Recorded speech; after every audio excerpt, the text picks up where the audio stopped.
Hey, what's up, guys? This is Adora from iFlip Academy coming at you with another video.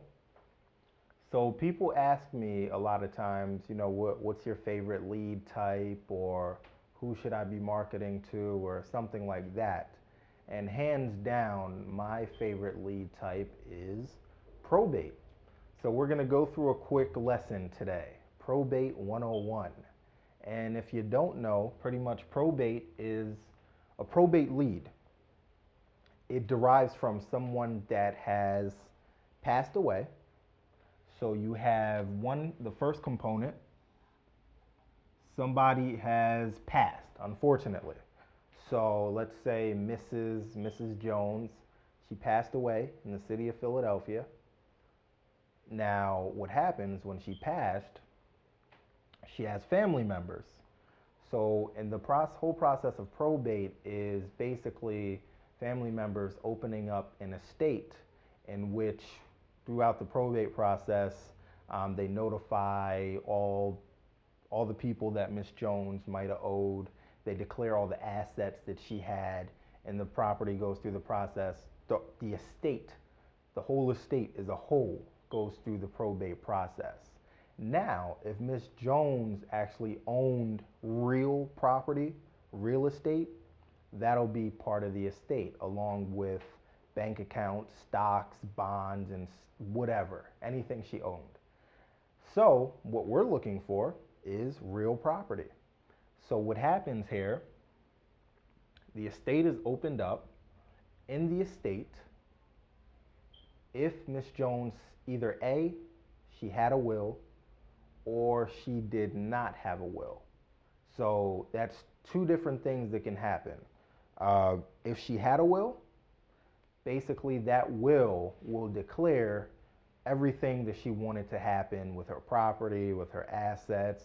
Do this, do that, do this. This is what I want to happen. And in that will, she would have named what we call an executor or an executrix, if it's a female, of the estate.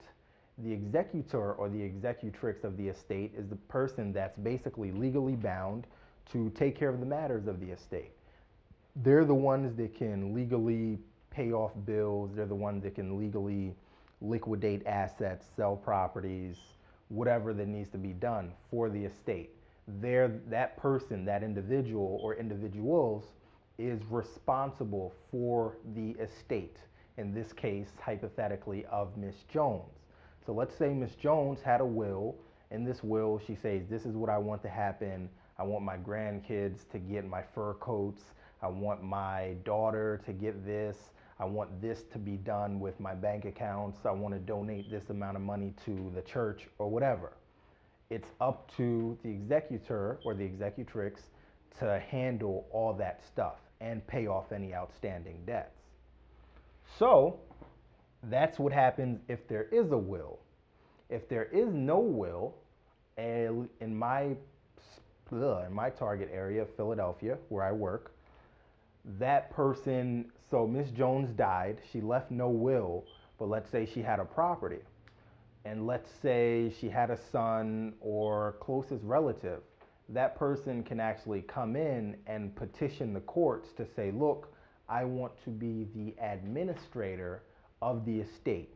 So I want to open up the estate, do everything, and I want to be in charge of it. So what happens in that case is that person that wants to be administrator, all the other family members, let's say if it's three brothers and sisters.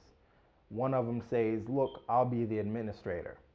If the other two siblings sign off and say, okay, cool, you could do it, we want no part of it, they have to sign what's called a renunciation. And a renunciation pretty much is, I, Adora, am signing off to let my sister administer the estate of our mother.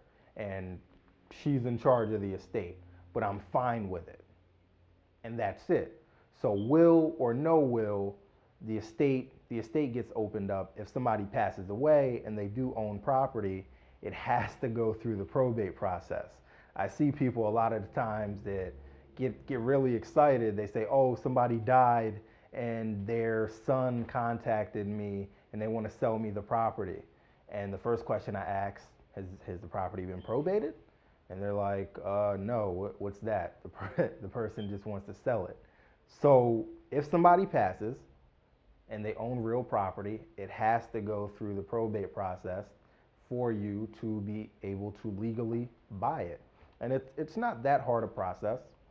So what happens, where do you get the probate files from? Where I get my probate files is downtown, Register of Wills, downtown Philadelphia. So what you can do for whatever market that you're in, Google, if you're in Baltimore, Register of Wills, Baltimore, Probate, Maryland, or whatever. And you Google it and you'll ultimately find out where these files are kept in your local market. And what you want to find out is who passed away, and you're going to be looking through a lot of files. It's a lot of work. It's not simple, but some counties, some cities actually have their records on the computer, so that's a bit easier. In my county, nah, you have to look through all these raw files. So pretty much when you're looking through the files, you'll see on a file, and we'll actually show you a sample file. So what it'll have on the file is the person that passed, the stuff they owned. If they owned real property, that's what we're looking for. So you'll take down that property, and then it'll also list the executor, the executrix, or the administrator, the personal representative of the estate, who's in charge of this thing. Then it will also list if there's a lawyer involved. If a lawyer filed this paperwork for them, that lawyer's information will also be part of the file. And who you want to get in contact with is the executor, the personal representative of the estate. It'll have their property address on there. Sometimes it'll even have a phone number.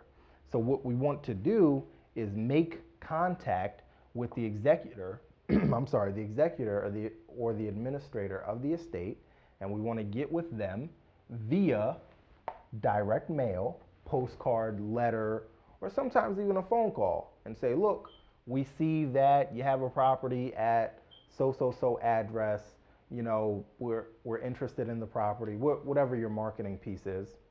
And sometimes people dispute, should we mention that we know, somebody passed away, or should we just send your regular, standard mailing piece just talking about the property?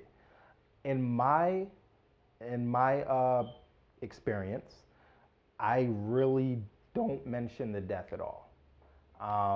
Some people will do a letter kind of saying, we express our condolences for the person that passed away. We know this is a very difficult time for you. And I've tried it, but I've actually had better response with just a straight up, a blind postcard saying, look, I'm interested in the subject property at so address. Please give me a call if this is something you want to do, if you're looking to sell the property. So you can marketing is all about testing, tweaking, seeing what works for you. But hands down, my best deals, six-figure deals I've done have come from probates. And it all starts downtown, Register of Wills, putting your list together, compiling. You want to go down there on a bi-weekly or monthly basis, and you want to generate the leads for that current month, and you want to mail to them and do it every month. You want to mail to that list. And something might not pop immediately. When I first started going down to compile this list, it actually took me like 3 or 4 months to actually do a deal. But that first deal was a $60,000 deal. So it made sense at the end of the day. That paid for all the time and effort of going back and forth, driving, parking, paying to look at the files and all that stuff. So you want to get down with the probate list. And that's it for now. So that was Probate 101. Once again, I'm Adora Sanya with iFlip Academy, and I am signing out.